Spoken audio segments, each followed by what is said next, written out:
লুকিয়ে আছে কেন? আরে ভাইয়া কি বলে সেটা শোনার জন্য। ছি, ছোট ভাই হয়ে বড় ভাই পাশে করে এইসব শুনবো তোমার ইচ্ছা করে না? পাগল নাকি সারা রাত এখানে থাকবো? Just দেখবো আমার ভাই লজ্জায় বাসর ঘর থেকে পালাই কি। শোনো, তুমি কিন্তু এখন থেকে এবারের বড় বউ, তোমার কিন্তু অনেক দায়িত্ব। আমার মাকে নিজের মায়ের মতো দেখবা, আমার ভাইকে আপন ভাইয়ের মতো ভাববা, আর এমন ভাবে চলাফেরা করবা যাতে করে তোমার আচরণে তারা কখনো কষ্ট না পায়, ঠিক আছে? জি অবশ্যই। বাংলা ট্রিপিক্যাল ডায়লগস। আমি না একটা মোটর ইঞ্জিনিয়ারিং কোম্পানিতে চাকরি করি। খুব বেশি যে স্যালারি পাই তাও না, কিন্তু যত টাকা স্যালারি পাই তার একটা বেশিরভাগ অংশ চলে যায় আমার একটা লোন পরিশোধ করার জন্য, তার উপর আবার সোহানের পড়াশোনার খরচ। সব মিলিয়ে আমার খুব বেশি একটা টাকা থাকে না। তুমি কিন্তু আমার কাছে খুব বেশি এক্সপেকটেশন রেখো না। আচ্ছা ঠিক আছে। বেরো।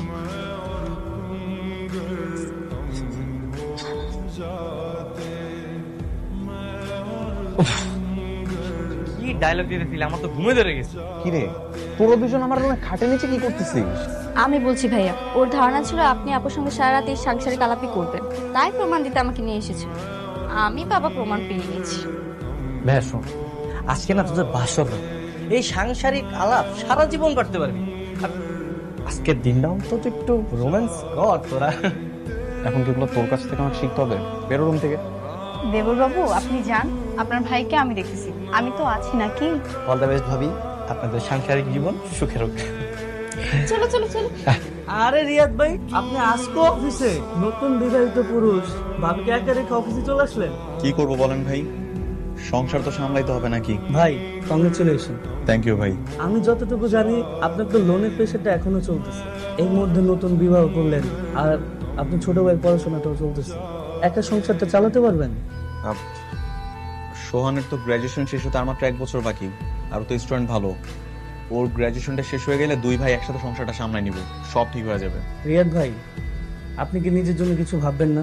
নতুন বিয়ে করলেন, ভাবিকে নিয়ে ঘুরতেও গেলেন না, কিছু কেনাকাটাও করেন নাই, আপনি কি শখ বলতে কিছু নাই?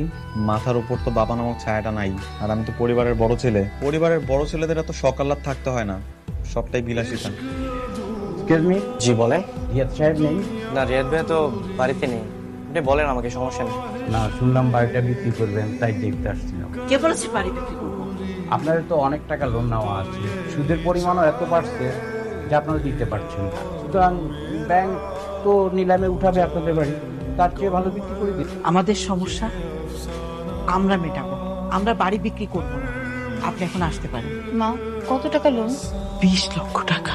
এত টাকা লোন নিয়েছিলেন কেন? মাগো, তোমার শ্বশুর যখন মারা যান তখন ওরা খুব ছোট ছোট ছিল, আর এই বাড়িটা ছাড়া কোনো টাকা পয়সা ছিল না।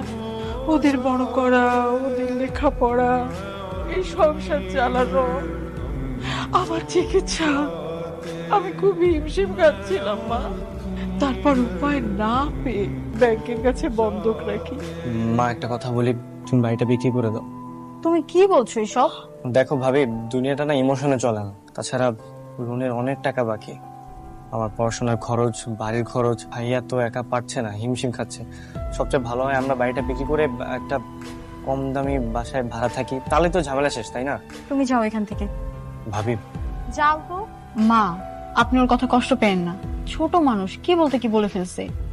ও কি করে পারলো বাড়ি বিক্রির কথা বলতে? ও জানে না এই বাড়ির জন্য ওর বাবা জীবন দিয়েছে। বাবা জীবন দিয়েছে? হ্যাঁ মা, তোমার শ্বশুর যখন অনেক কষ্ট করে বাড়িটা কমপ্লিট করলো, তখন এলাকার এক প্রভাবশালী জাভেদ খান তার চোখে পড়ে গেল। যে বাড়ির জন্য তোমার শ্বশুর জীবন দিয়েছে, একটা দিন ভোগ করে যেতে পারেনি।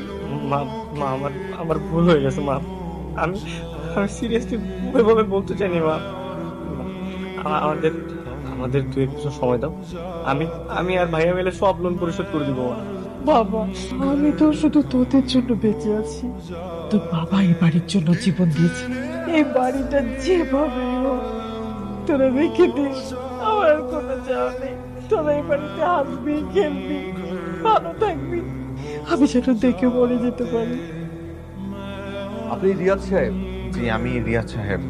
সোহানের বড় ভাই। হ্যাঁ সোহান কি বাসায় আছে? হ্যাঁ বাসায় তো আছে, কিন্তু আপনারা কারা? আমরা সোহানের ইউনিভার্সিটি থেকে এসেছি। ও আসসালামু আলাইকুম। ওয়ালাইকুম আসসালাম। একটু জরুরি কাজ আছে ওর সঙ্গে। হ্যাঁ ও তো রুমে আছে, আসুন একটু প্লিজ। জি আসুন। স্যার আসুন স্যার। সোহান, সোহান, এই সোহান, সোহান ভার্সিটি সারা চোট। আরে ভাইয়া, স্যার স্যার আপনি আপনি আমার বাসায়? ওর ল্যাপটপটা চেক করুন তো। Laptop sir? পাসওয়ার্ড বলো। পাস পাস কিরে পাসওয়ার্ড বল। 6622559। এই দেখুন সব প্রশ্নপত্র এখানে। এই ল্যাপটপ দিয়ে সার্ভারে ঢুকেছিল? জি স্যার। আমি কি একটু জানতে পারি এখানে কি হয়েছে? আপনার ভাই আমাদের ইউনিভার্সিটির মেইন সার্ভার হ্যাক করেছে। সে প্রশ্ন চুরি করেছে। একটা চোর। এত বছর ধরে ইউনিভার্সিটি চালাচ্ছি, অথচ আজ পর্যন্ত এরকম ঘটনা কেউ ঘটানোর সাহস পায়নি। সোহান স্যার এগুলো কি বলতেছে? ভাইয়া শুনুন মিস্টার রিয়াজ, আমি চাইলে আপনার ভাইকে এই মুহূর্তে পুলিশে দিতে পারতাম, কিন্তু সেটা আমি করছি না। তবে আমি কি সিদ্ধান্ত ইতিমধ্যে নিয়ে নিয়েছি। আপনার ভাই আজ থেকে আমাদের ইউনিভার্সিটির কোনো স্টুডেন্ট হিসেবে থাকবে না। আজকে থেকে এই মুহূর্ত থেকে তোমাকে ইউনিভার্সিটি থেকে বহিষ্কার করা হলো। Sir sir sir sir sir আমার ভাই তো অনেক মেধাবী স্যার, প্লিজ স্যার এটা করেন না স্যার।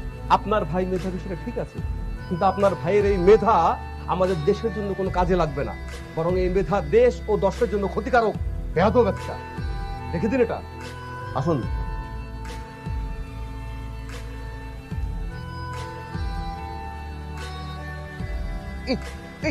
এই ভাইয়া, এই কেন করলি এগুলো? তুই কেন করলি? হ্যাঁ এত কষ্ট করে তোরা ভার্সিটিতে পড়াতেছিলাম এগুলো করার জন্য? হ্যাঁ প্রত্যেকদিন রাতে ঘুমাইতে গেলে স্বপ্নে দেখি, স্বপ্ন দেখা দেখা ঘুমাইতে আমার ভাই একদিন অনেক ভালো একটা রেজাল্ট করব, একটা ভালো জায়গায় চাকরি করবো, অনেক অনেক টাকা পেবে, ঋণ পরিশোধ করবো, তুমি মিলে সংসার সামলামো। এই দিন দেখাইলি তুই আমারে? হ্যাঁ ভাইয়া, ভাই আমি আমার জন্য করি নাই ভাই, আমি আমার বন্ধু বিজয়ের জন্য করছি। তোর বিজয়ের জন্য কিন্তু একটা পরিবার নষ্ট করে ফেলবি? তুই কি করলি এটা? ভাই বিশ্বাস করো, আমি সত্যি আমি ভুল করছি, কিন্তু আমি খারাপ মানুষ না।